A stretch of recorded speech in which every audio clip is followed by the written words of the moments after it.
This is the Lone Crater YouTube. We hope this video helps. You start in Ads Manager. Sign in with an account that has admin or advertiser access so you can delete. Once logged in, switch to the correct ad account and set a date range that includes the campaign. Next, apply filters for status or delivery to narrow results. This speeds selection and avoids mistakes. Make sure to click the small checkbox to the left of the campaign name. That selection exposes the top toolbar controls you need to continue.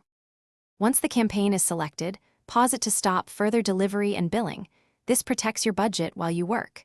Then, move to the toolbar and click the three-dot menu or the More drop-down to reveal delete or archive options. Facebook may label permanent and reversible actions differently. Click the appropriate delete option, and a confirmation modal appears.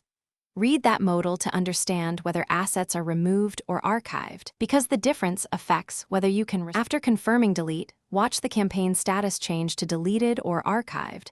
Sometimes it takes a few seconds to update. Make sure all ad sets within the campaign were selected or paused.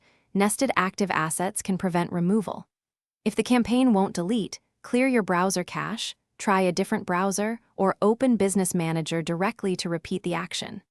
If issues persist, check your permission level and then contact Facebook support. They can resolve backend locks that block deletion. Thanks for watching. Consider subscribing if we helped you.